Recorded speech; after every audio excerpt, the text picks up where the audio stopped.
I'm Miriam Vilela. I'm from the Earth Charter International Secretariat, which is based in Costa Rica. I'm from Brazil originally, but I live in Costa Rica for many, many years now.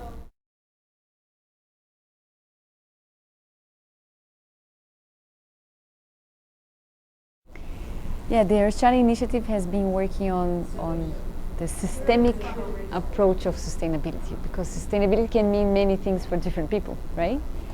Some might offer more emphasis on the economic sustainability or on environment sustainability of issues. And the Earth Charter is basically an initiative that has developed an ethical framework for sustainability from an integrated approach, from a systemic approach of sustainability. And of course, as part of that, there's a very specific principle on gender equality and equity. That is actually the wording of that principle was built on the outcomes of the Beijing Summit on Women in Development as Principle 11 of the Earth Charter. But if we look at the whole systemic nature again of the Earth Charter, or the systemic nature in which the Earth Charter articulates the vision of sustainability, gender empowerment is part of that whole thing. So basically the initiative is working on that intersection of ethics, values and principles of sustainability and education over the past 10 years or so.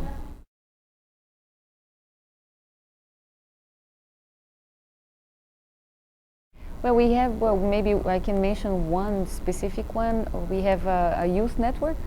It's Earth Charter International Youth Network that is focusing on youth empowerment for sustainability. But it's led by a young lady, okay. And there is a lot of young ladies, leaders around that network, because it's basically a network that is focused on Africa, Asia, Latin America, on online distance learning, workshops, online forums throughout the year, and it's focused on youth and women empowerment. And the idea is to offer, we have been offering already, online courses on leadership, ethics and sustainability, using the Earth Charter as a tool for young ladies.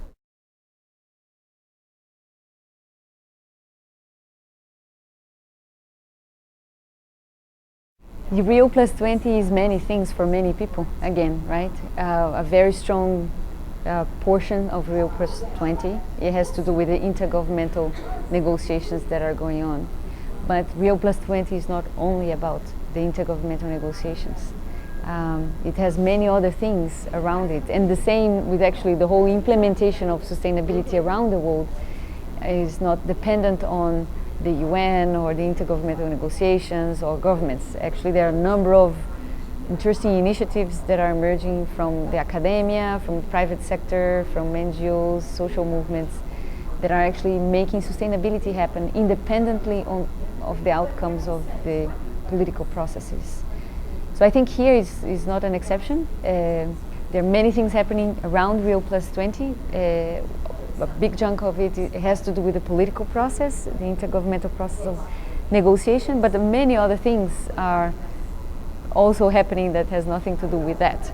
So I think, to answer your question, the multilateral process of negotiation, we all know this is very difficult, and I think the reason for which this is becoming so difficult over the past 2 years in the negotiations is that there's a lot of lack of trust.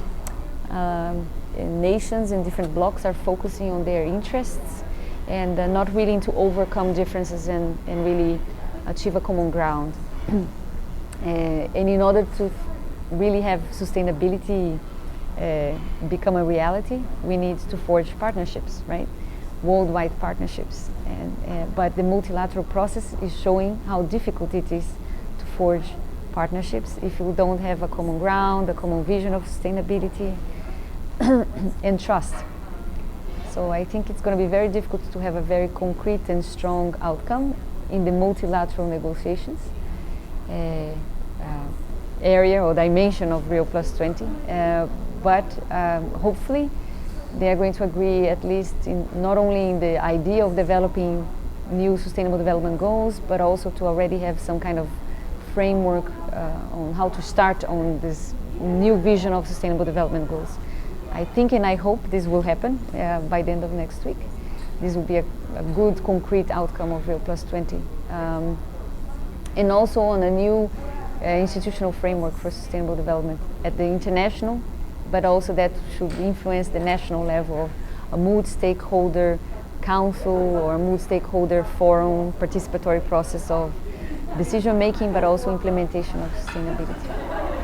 But there are many other things happening in Rio Plus 20 that is not influenced by, and I think a number of organizations that are here are more focused on bilateral agreements, bilateral partnerships, actually even governments. I have heard a number of governments are here and are not necessarily focused on the multilateral negotiations because they say there are very little we can do to influence, and that they came here really focused on bilateral agreements and negotiations, even governments. So imagine non-state actors.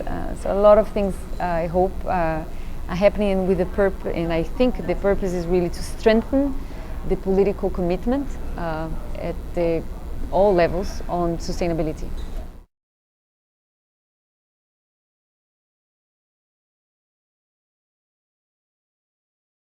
Wow. How do we fast forward women leadership? I think first I think mentoring and networking among women leaderships could be very helpful. Having that awareness, I think, in people's mind is good. I have seen a lot of women in leadership powers that are not helpful to other women, and all the contrary, actually. So I think it's a matter of sensitivity and awareness of the need to have more mentoring and networking among women. So it's a kind of strengthening a network of women leaders that are genuinely understanding that issue.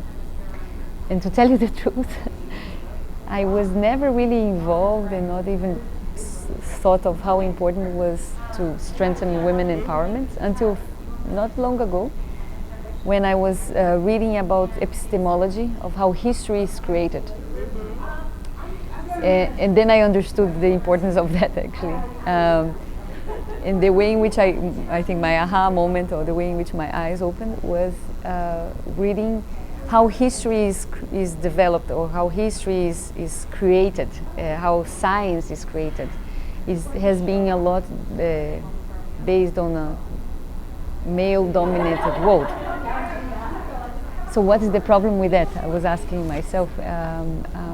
The issue is that each one creates our history depending on each one's perspective. When the Spaniards came to the Americas, most of that history, at least the history that we learn about that part of the history in schools, is written from the Spaniards' perspective. We don't have much history of that time written from the indigenous people's perspective. If we had, we would have heard a completely different story, most probably, of how was that moment of history of Spaniards coming to the Americas. So history the way in which history is built or constructed is a lot dependent on those who write the story, on those who are dominating that period of time. If history now is being, at least formally, dominated, the way in which history is developed and created and written has been dominated by pretty much male world, I guess that will have also one side of the story, one perspective. It's not a false perspective, it's just one side of the perspective. And yes, it's very much based on competition, domination, rigid,